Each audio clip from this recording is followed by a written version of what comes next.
I'm Reverend Judy Anderson, and it is my privilege and my joy to say welcome to the Center for Spiritual Living at Red Deer. By being here, you are sharing your energy. The love and the wonder at the center of your being is being shared with all of us. And if you're at home, sitting at your kitchen table or in your recliner, you can share your energy with us too. Thank you simply for being who you are and being with us in spirit or in person, simply being who and what you are, which is divine.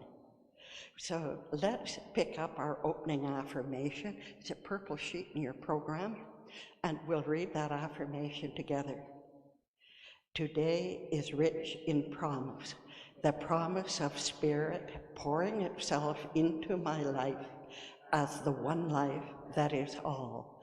I am within it, and it is within me, ready to respond to my thoughts. As I choose thoughts of health, joy, and prosperity, they become my reality, and so it is. And with that, I'll introduce Ruth Weisenberger is going to play Come Into the Silence on her dulcimer, and I will follow that with our opening treatment. Thank you, Ruth.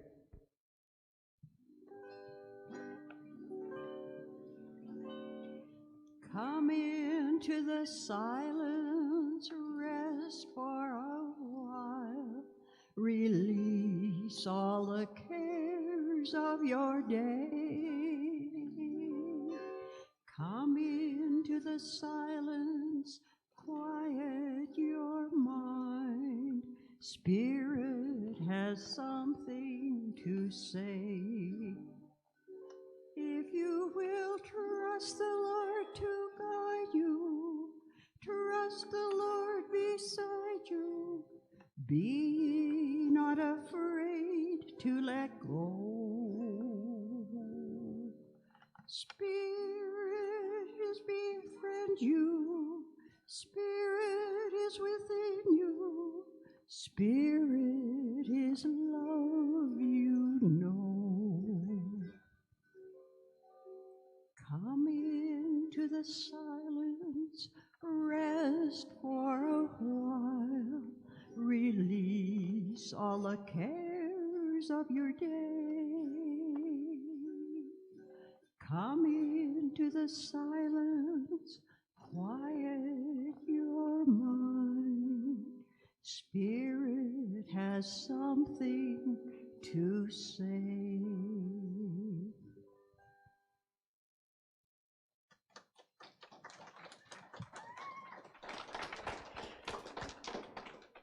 Thank you, Ruth. What a perfect introduction to what I call, you can call it an affirmative prayer or spiritual mind treatment, but it is simply knowing our oneness and union in God, our oneness and union with our earth, with our universe, with each other, and most important of all, with ourselves, with the depths of ourself, where the spirit that we call God is the motivating force, the beauty and the love and the good that we desire, fully present within ourselves, waiting to unfold into our outer experience as we call upon it, as we allow that good to come forth.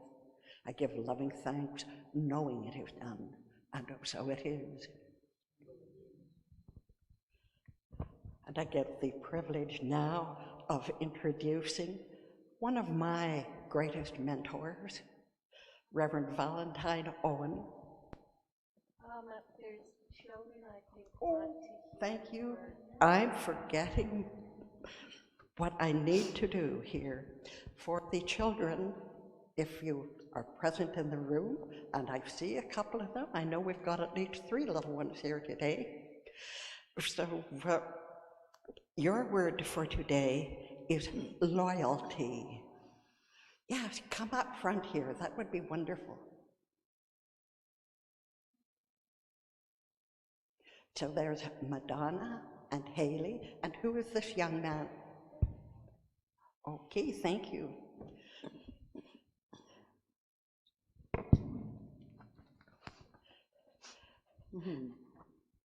So, do you know what loyalty means, Madonna?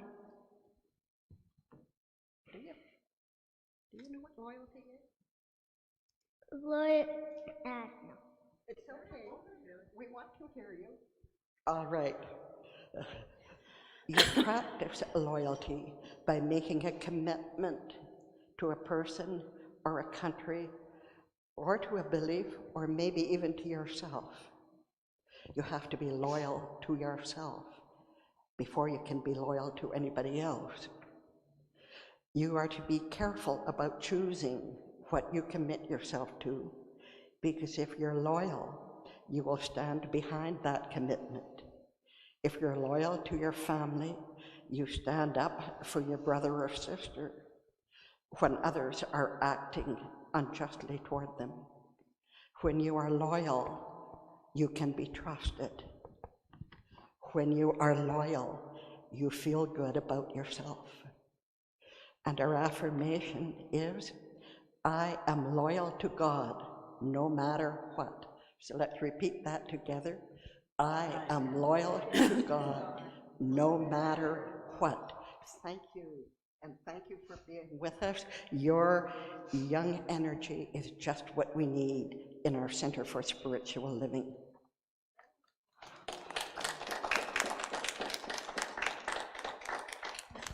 And now back to my introduction to my dear friend and mentor, Reverend Valentine Owen.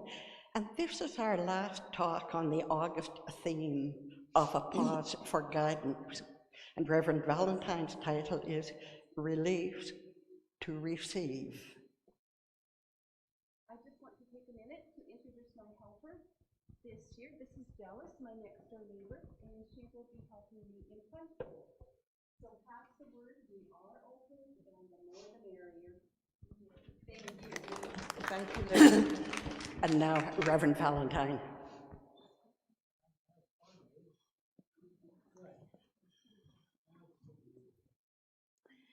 Well, good morning, everyone.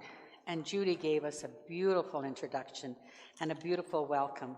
She welcomed all of us to our center, and we know that this is truly our spiritual home. I guess got to pick up some of the stuff that's around here. Must be a neat freak or something like that, eh? I'm not too sure. But like I said, welcome to our spiritual home. And whether you're here in person, and it's wonderful to see the people that are here in person that are brave enough to come out and join us. And also, if you're listening to us at home, thank you for taking the time to be with us. You see, what I want to talk about is our spiritual growth and the awakening to our true nature. And that's one of the reasons that we need to do that, is so that we can release some of the things that are in our life to make room to receive some of the other goodness that wants to come in our life. If we are full of whatever it is that we're full, and let's say it's the things that are limiting our minds and our beliefs, and even the things that are around us that are so cluttering up our life, we don't have room to make room for the new things that we want, for the things that we want to bring into our life.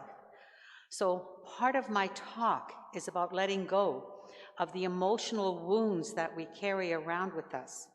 And as long as we carry around those limiting beliefs and the emotional wounds, nothing can change for the better in our life. It's like we live our experience, the same experience, over and over again. You know, it's like you sit up in front of a TV set, you get in there and you watch the same show over and over and over again. And that's what happens in our life. We're experiencing the same things over and over again unless we're willing to let go of some of the old stuff to truly make room for the new stuff. So, you know, that usually is a process, because we have to let go of some of those old ideas to have some of those greater ideas.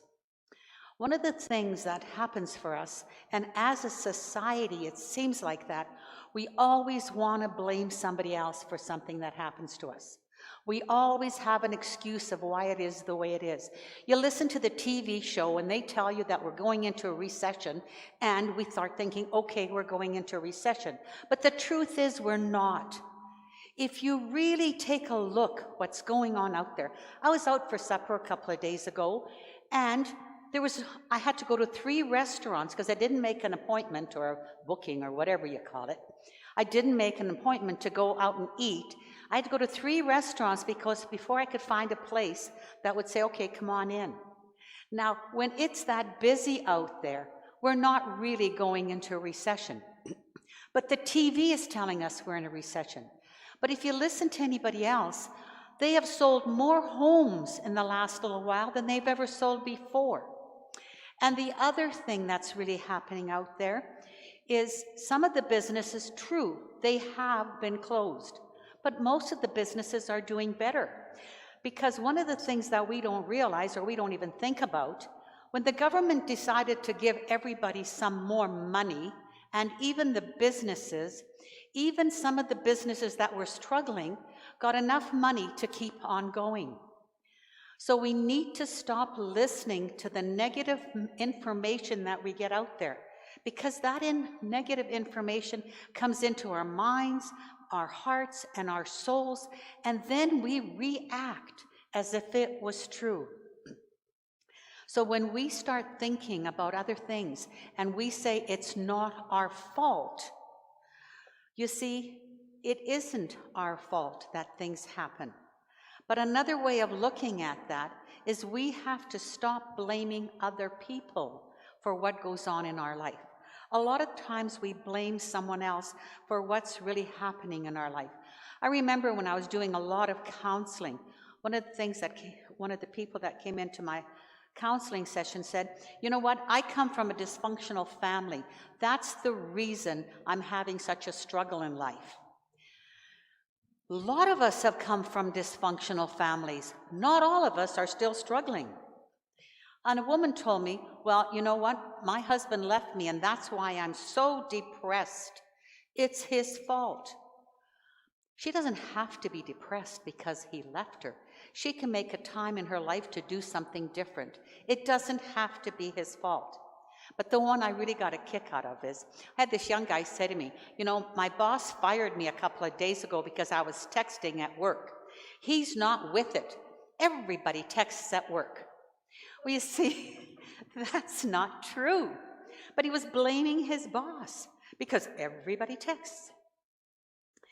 So what are some of those things that you're saying that you're blaming others for? Because those are the things that we need to let go.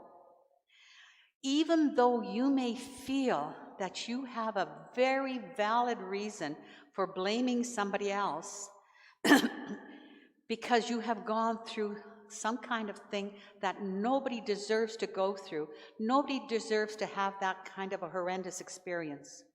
Perhaps you have been physically, verbally, sexually, or emotionally abused. Maybe you are struggling with a chronic illness or some other physical problem. And many of us have different kinds of chronic reasons. And as we age, our joints begin to hurt. And is it the truth that they have to hurt? Or did we buy into that feeling, and did we buy into that theory that as we get older, we have to hurt? I'm sure a lot of us don't. Do you hurt every day, Ernie? No, see? And he's probably the oldest person in our group of people. And he's probably one of the people that's most active. We don't have to hurt. I remember when I hurt my knee, I tore my meniscus. I was playing with my grandson, and I was running around the car with him. And he ran around too fast, and I was running around. And as I got to the corner of the car, my body went this way, but my foot didn't go that way. And I heard the pop in my knee. When I came back to Red Deer, because this happened in Kelowna, I went to the doctor, and the doctor says, well, we're going to have surgery. And this might happen, and this might happen, and this might happen, and it can even get worse than it is. Well, you know what? When I walked out of that doctor's office, I go, there's no way he's touching me. Because if the doctor that is going to operate on my knee tells me it can be worse than it is, what kind of belief do I have in that doctor? And I don't know whether doctors do that on purpose to kind of scare us, or whether that gives them the feeling that, if something goes wrong, they're okay. So I didn't have that knee surgery. And it did take me about a year for it to heal and whatever. But I don't think most of you would notice that I have a bad knee, unless I'm really tired and I've done too much work through the whole day, and then I do have to go down the stairs, not one at a time, but step, stop, step, stop, step, stop. But that's okay, because my knee's just fine. So take a look at what's going on in your life. Did somebody take advantage of you, and you have a business and now you don't have a business, and they've decreased the quality of your life? You see, I don't mean to minimize those painful things and those sad experiences that you have, but we need to release those so we can have a better life. We can't use past emotional wounds as a reason to express for ourselves to make those poor choices that we make today sometimes. Instead, we need to get past that and give ourselves that personal gift of understanding that we need to do some work to let go of those emotional wounds so we can heal, that we can heal those limitations that we have and allow ourselves to have a better quality of life. And yes, you have been hurt by some of those reasons. And yes, those are some wounds that you're carrying. But we have the freedom of choice as to how we react to every situation. I remember one of the people that's sitting here, and I'm going to share this with her. She said the very first time she had coffee with me, we were talking and we were enjoying a coffee break, and then all of a sudden I said, I got to go. And I got up and I left. But that's my personality. It took her a while to tell me she was wounded about that, or she thought she had hurt me in some way. But you see, my personality is I will stay with you as long as I can. And when I say I have to go, you didn't do anything wrong. I have to go. I know some other people say, I got to go, but then they talk for another few minutes, and they talk for another few minutes, and they talk for another few minutes. But that's not my personality. So it takes people a while to realize, she's like that. She's a little bit abrupt. And I'm sorry that I'm abrupt sometimes, but that's who I am. And you all know that about me. But I get a lot of things done by being abrupt. When I do work with subtrades, I say, we need this done, we need this done, we need this done. And they go, okay, okay, okay. So there's an advantage to being who you are. But like I said, we have the freedom to choose how we react to every situation. And the truth is, we react to the things that go on in our mind. It may not be the truth. And a lot of times we feel that the things that are happening to us are not fair. It's not fair that you're being neglected. It's not fair that you hurt. But you know what? Nobody, not even God, said that was going to be fair. Nobody promised you that it was going to be fair. It's only what we make of it. The truth is, life isn't fair. Life is what we make of it. So we need to quit comparing ourselves to somebody else and quit developing and thinking about the things that have been, should have been, or might have been. They're not here. They're not the truth for what happened to us. So we need to ask ourselves a question. How do I change the quality of my life? Because I want a better life. And those are the important things that happen to us. Because asking quality questions and making quality changes in our life gets our life into a better situation. You see, we're always telling the universe what we want. But when we ask, why is something going on in our life? Why did that happen? Why are they doing that? Do you know what the universe does? The universe gives you the same thing again and over again and over again.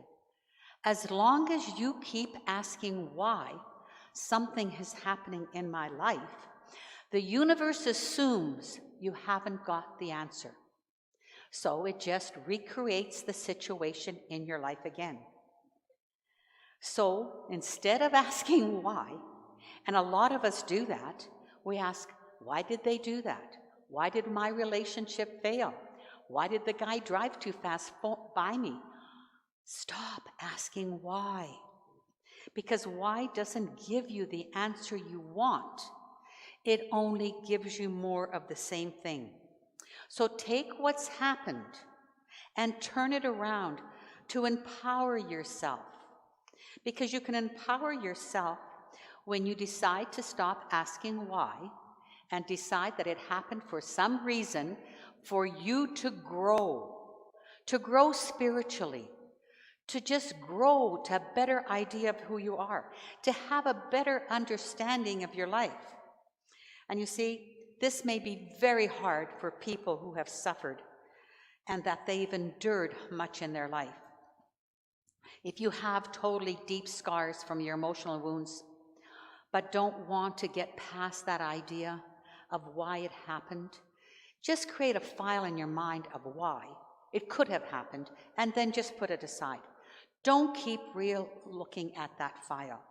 You can't do anything about what happened to you, and you may never truly know why, but you can choose. You can really choose how you will react to what happened to you. So stop holding on to those feelings, to the bitterness, to the resentment.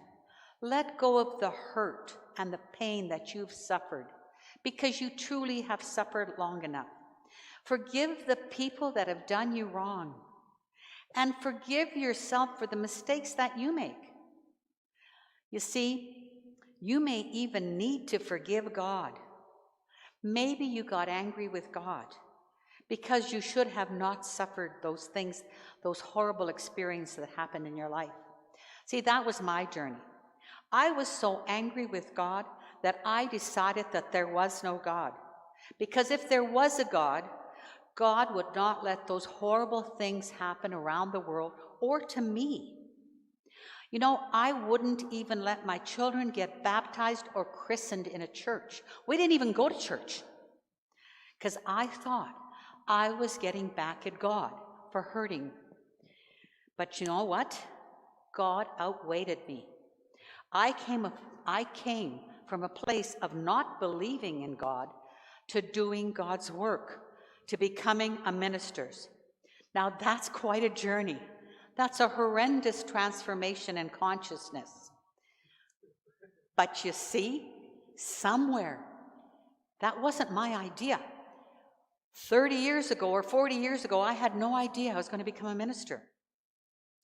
One of the things that this really surprises one of my friends, I've had the same friend for 65 years. So now you can tell how old I am. And she's been my friend for that long, and we weren't born together. We met each other when I was about 10. And she to this day says, I can't believe you're a minister. Even when she listens to a service or watches me on the internet or computer or whatever she watches me on, last time she watched me, she said, you know what? You really tell some good stuff, but I still can't believe you're a minister. Now that's how hard it is for her to change me from where I used to be to where I am today. And if this teaching can make that profound difference in me, just imagine the difference this teaching can make in you if you choose to embrace this teaching and let it give you ideas of how to make a new way of thinking and believing.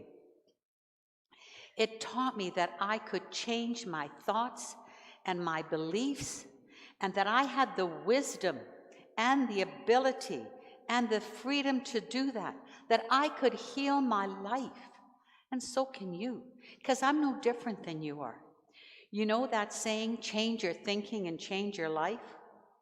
Well, that's what's required of us, to change our thinking, to change some of our beliefs, to change our attitudes and our thoughts and our feelings and our words.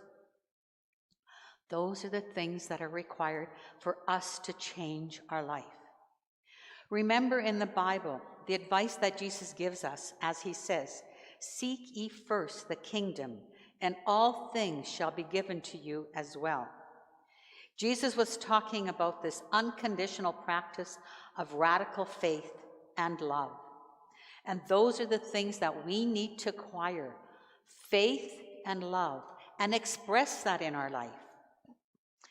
That's what is asked of us, to renew and have a higher level of awareness in our consciousness. We need to move beyond our comfort zone to change our old habits and beliefs. And you know, it's wonderful to stay in your own comfort zone. Makes life easy. But the thing is, it doesn't allow us to grow. You see, our life today is a reflection of our beliefs that we have about ourselves and that we have about the environment. So what do you expect? Do you expect good things to happen to yourself, or do you expect not so many good things? How much good do you really feel that you deserve? You see, we get in life what we feel we deserve. And we need to make room to be able to receive those things. All of us and all of life has a reciprocal relationship with the spiritual universe. And that means we give out, and the things that we give out come back to us in like kind, and they come back to us multiplied. So when we give good things to others, be it our actions or the thoughts that we have, or we're in service to others, or we share our treasure, or we share our good, we are actually giving to ourselves. And you think, well, that's not possible. I'm giving it away. How can I be giving it to myself?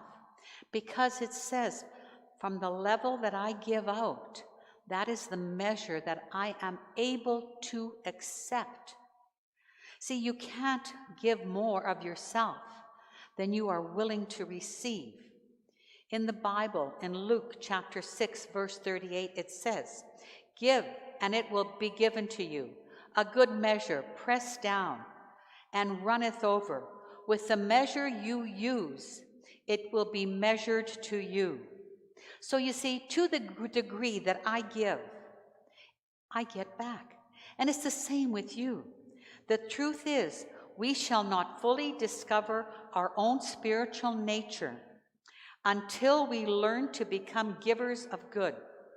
This means reactivating that loving givingness of God's nature that we truly have in us.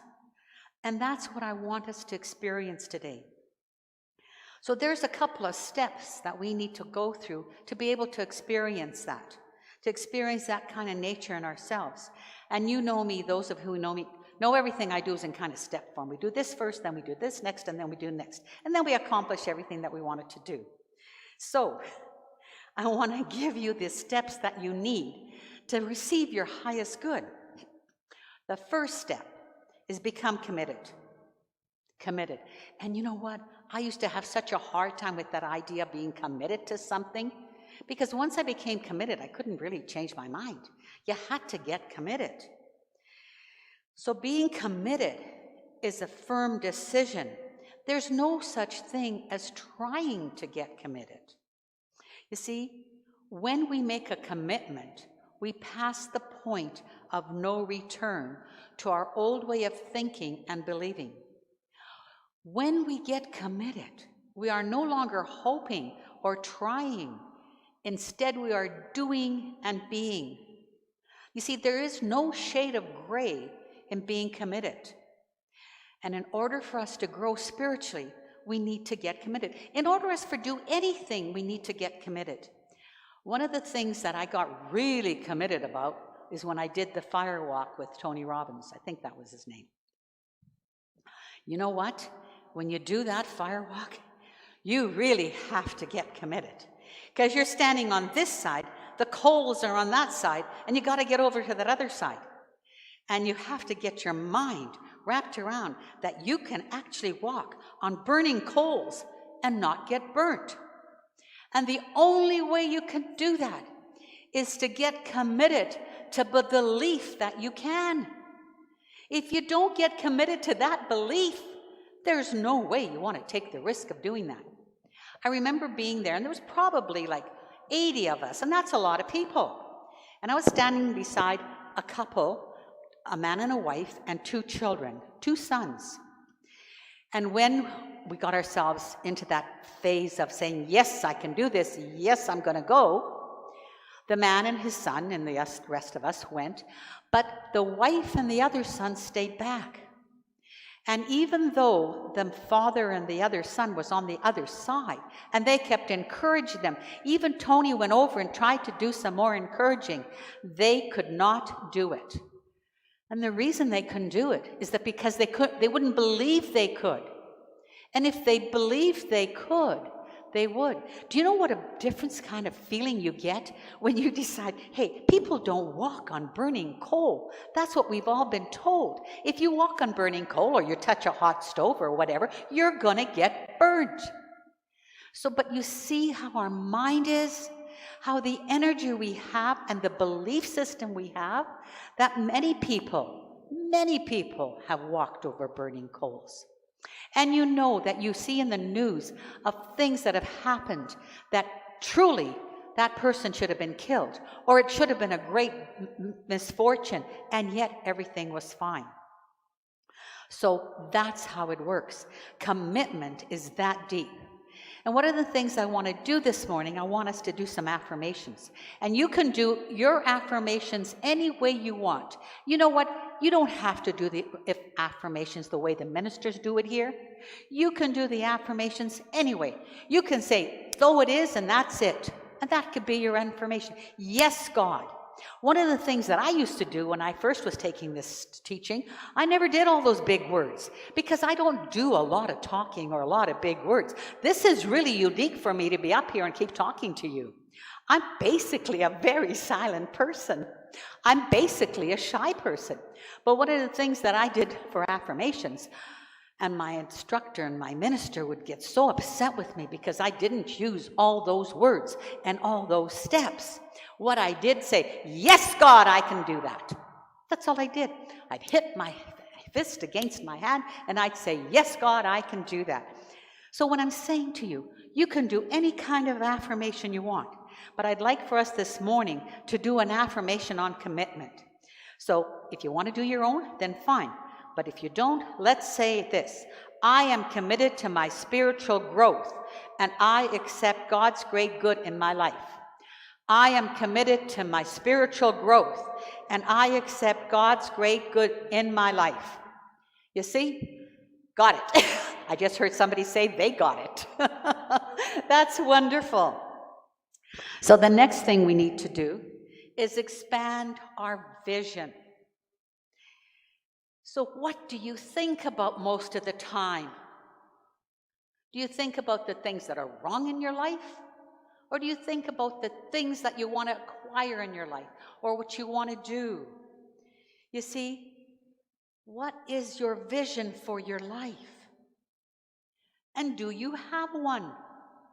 Or are you that person that just goes on with the flow of whatever's going on, and I guess it'll work out, maybe it won't?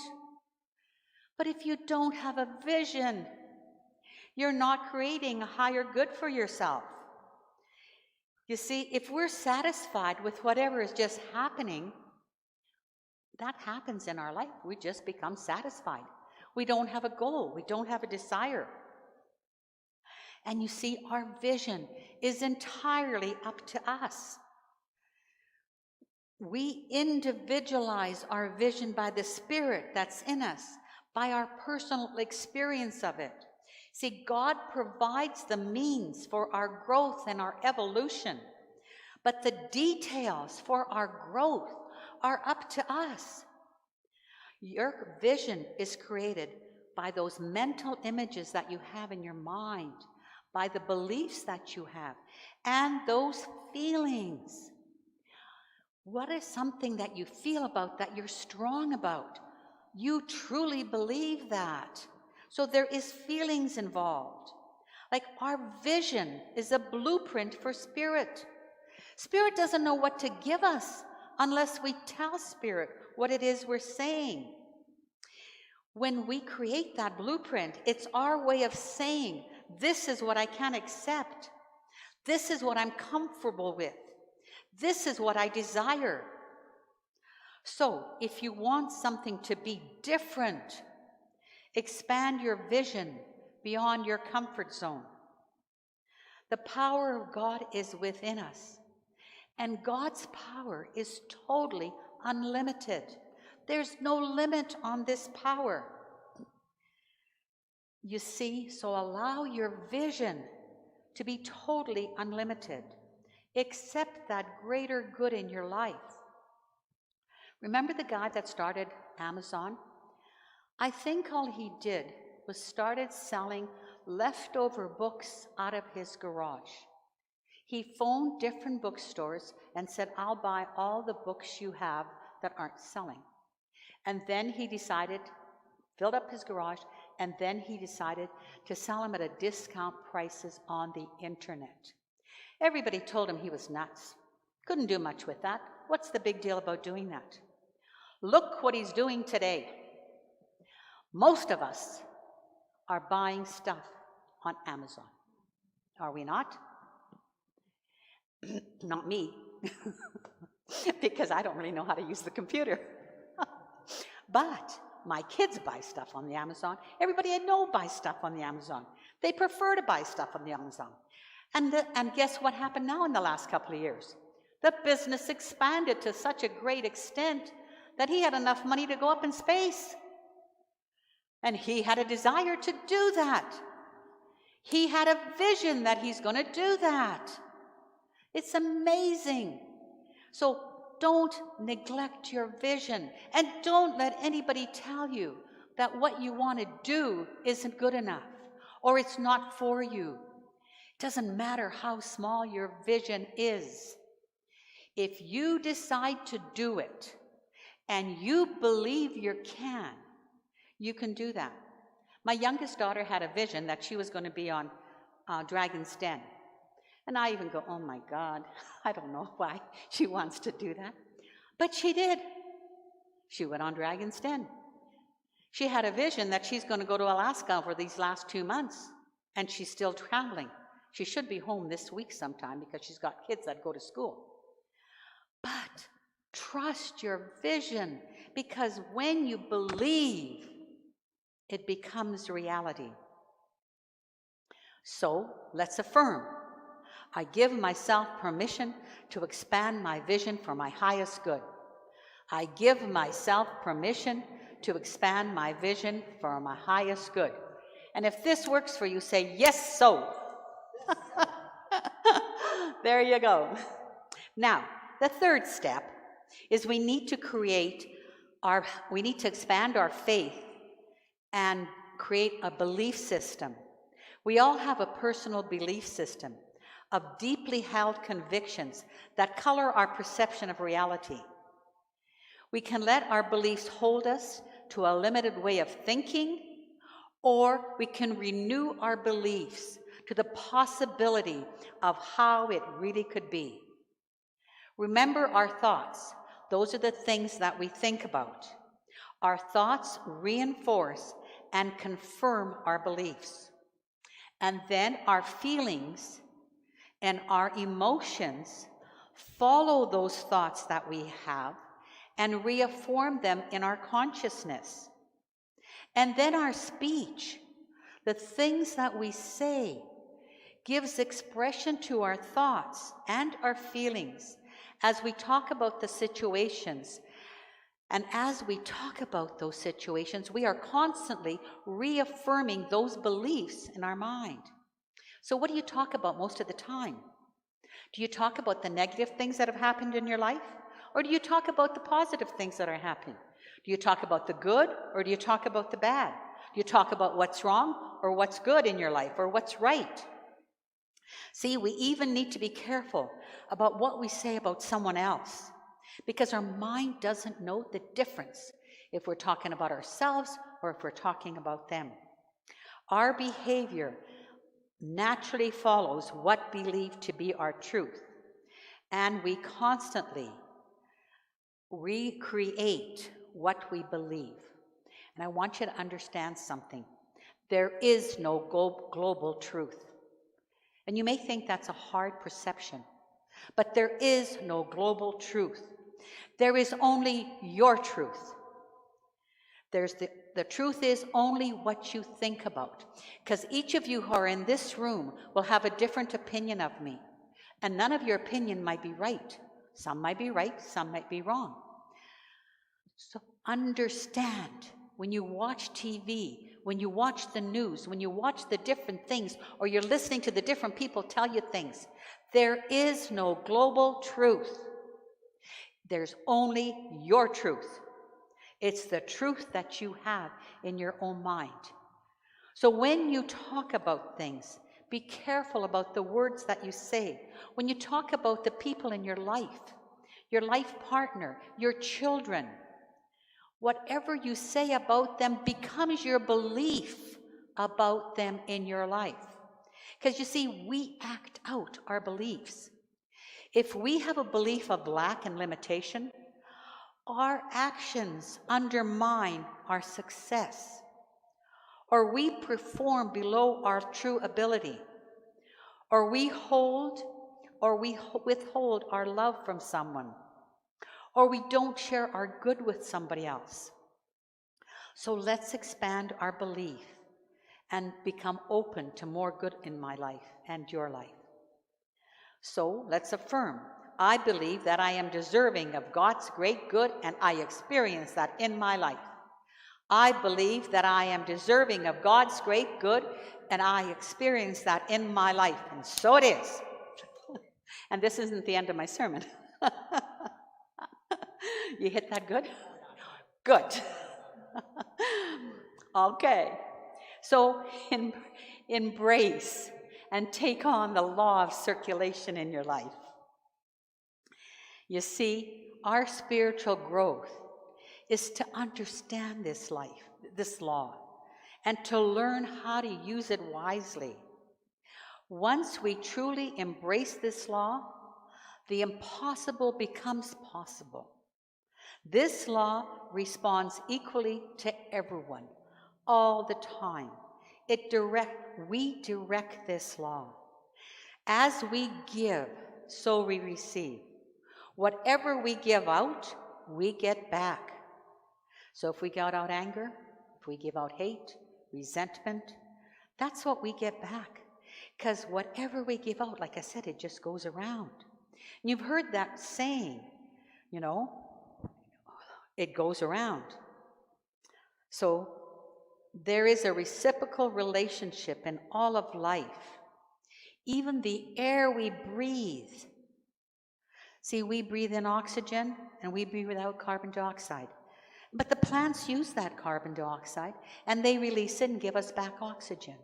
There's nothing in the universe that isn't reciprocal. We plant a seed, we get a plant, we get food. Okay, we use that food. The animals around us use that food. So everything. And you know what? It's the same with money. So bless the money that flows into your life and share your good with others. Whatever we hoard, we are telling the universe that there is not enough of that to go around. We have a fear of not enough. And when we have that fear of not enough, we get to be right. Because that's what the universe allows us to do. So, allow yourself to embrace that law of circulation. And we're going to say, I give joyfully and share my good with others as I make room to receive more good in my life. I give joyfully and share my good with others as I make room to receive more good in my life. Okay. All right. And Originally, at the beginning of the service, I talked about letting go. But I just want you to know that's one of those steps. For many people, the past is not completely in the past. If we don't let go of the past, the energy of the past is still active in our life. It's active as regret or judgment or anger or guilt or shame or resentment. And often it's in us because we start feeling we're not good enough. So we need to let go of some of those things. So what are you still holding on to because someone told you that you weren't good enough or you did it wrong? A lot of the times, when I was driving up here, I had this little thing go through my head. I do it. And I was, where I work most of the time, there's a nursery. And the nursery is usually for the kids, from babies to about 6 years old. And a lot of the times I'm walking through the nursery to get to my office. And, the mother's putting the kids' coats on, or the mother's telling the kid to do this, and the kid's going, do it, let me do it, I do it. And the mother's saying, no, let me do it.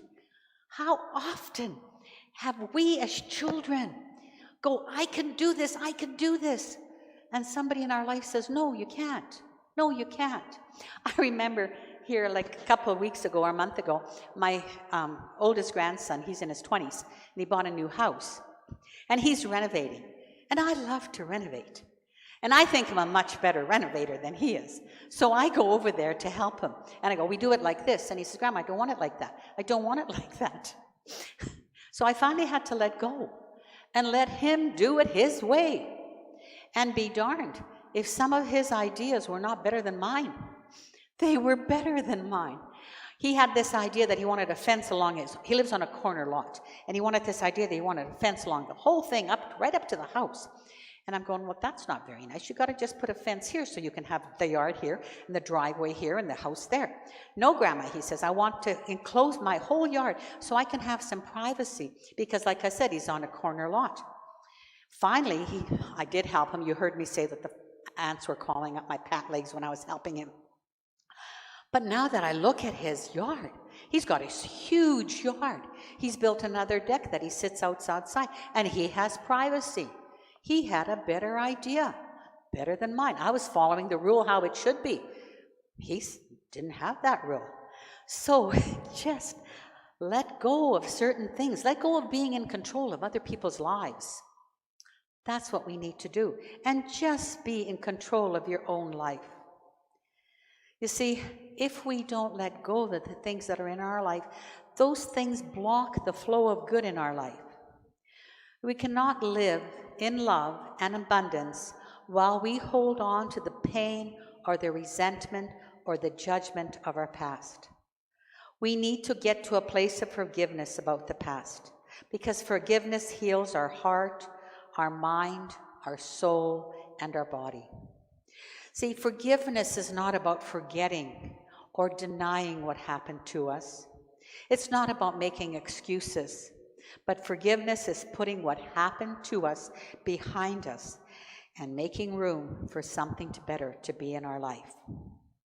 If we let go and release our limiting beliefs, we embrace all the things that are good in our life. It gives us time and permission to embrace those things. Think for a moment. What are some area in your life where forgiveness is needed? Maybe it's your parents, your family member, your mate, your child. Or maybe it's your own past behavior. Or a choice that you made that you're sorry for. Forgiveness lets us value being free of the past, because we value being free more than we value being right. You see, if we don't want to forgive, we want to keep reinforcing that idea, they did me wrong, or that was wrong. So this affirmation is, I let go and forgive all the negative judgments I have about myself or another. I let go and forgive all the negative judgments I have about myself or another. And okay, this is the last one. Count your blessings. And by counting your blessings, I mean to be grateful. to really be grateful for the things that have happened in your life. Because you see, our likeness to our Creator is that we are creative. And whatever we focus on and dwell upon tends to multiply and is attracted to us. So focus on the good. Praise the good. Be grateful for all that is, because whatever you are grateful for is drawn into your life. So if nothing else you've heard from me this morning, be grateful for the things that have happened in your life, because it's the gratitude. The gratitude is like glue. It brings the things into your life, and it's telling Spirit, what do I want more of? That's what means being grateful. So as we let go and release some of those limiting beliefs that we have, and embrace some of those steps that we went through, we can create a better life. We make room in our life to receive greater goodness. Remember, we are made in the image and likeness of God. We share in that spiritual nature of the one that created us out of itself. Therefore, that loving, abundant nature of God is also our nature. And it's our job and our desire to reveal that nature in ourselves. And as we accept that about ourselves, infinite possibilities become our reality. As we embrace these steps and these ideas into our consciousness, they become the fabric of our thinking, of our feeling, and of our expressing. As this happens, we will experience and enjoy greater love, greater joy, greater wisdom, greater health, and greater abundance in every area of life. So get committed, create that vision, believe that it can happen, be a person that allows things to circulate through you, let go of your past, and be grateful, truly grateful for all the good things that are happening in your life. And so it is.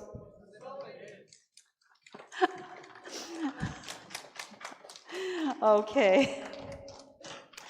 So the other thing I want to share with you, because I learn when I teach. And one of the things that I'd like to do, if anybody's willing and open to take some classes, so I believe we can, starting on Wednesday, September the 15th, I am going to teach a class about how to increase our life by letting go of some of the things that are wrong with us, or the things that we have limiting beliefs about, and being able to receive goodness. And I'm sharing this with you because in order for me to have things happen in my life, I need to do something for somebody else. That's how I function. If I'm the person who's most important, I go, I don't need to do it. I'll just do it for somebody else. So I'm going to have a class on Wednesday, starting the 15th at 6:30. We're going to start at 6:30. It might happen at 7, because I decided that I need to release 20 pounds. So I decided I'm going to release 10 during that first time that we have a class. And it's probably going to be an 8-week class. So if you want to release some negative limiting beliefs, some weight, whatever else you want to release in your life, and make room for something better to come in, join me at that time. Okie dokie. Thank you all for being here, and thank you for all the people that helped with this service. Thank you, Ruth. Thank you, Judy. Thank you, Tress. And thank you, Russ. And now, Reverend Tress.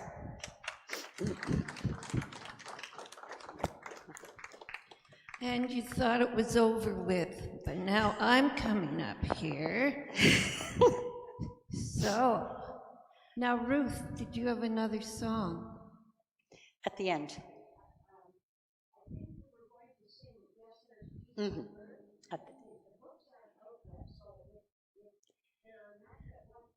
Yep. Yes. Okay, before that, I will do the affirmations, and then I just didn't want you left out, because I knew you were going to sing, so. Thank you, Reverend Valentine. Now our affirmations, prosperity affirmation. It's on the blue sheet if you will repeat with me. Spirit is constantly giving itself away and is never diminished. Likewise, I give freely of my time and my talent and my treasure. In doing so, I am constantly renewed. My cup of life is always full, and my giving only increases the supply. Life is good, and so am I, and so it is. And a big thank you to Ernie for bringing your organic vegetables again today. That's wonderful. And we have new people here today, so welcome to you, and thank you for having the courage of starting a new church and seeing what it's like. Now, our closing affirmation, if you'll say it with me. The song of life sings itself through me. The dance of life dances through me.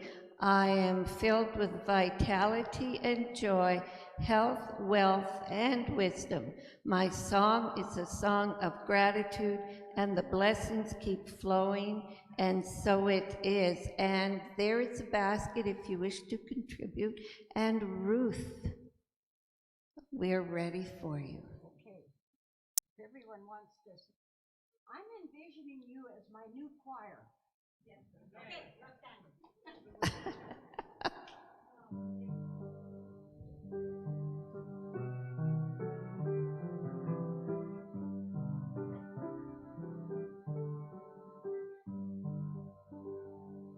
Yes, there is peace on earth, and it has begun with me. Yes, there is peace on earth, a peace that was meant to be, with God as creator, family all are we, as we walk with each other in perfect harmony. Peace has begun with me. Yes, this is the moment now. With every step I take, let this be my joyous vow, to take each moment and live each moment in peace eternally. Yes, there is peace on earth, and it has begun with me.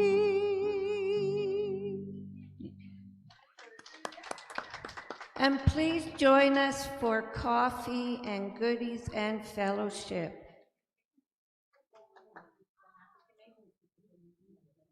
And you can take these forms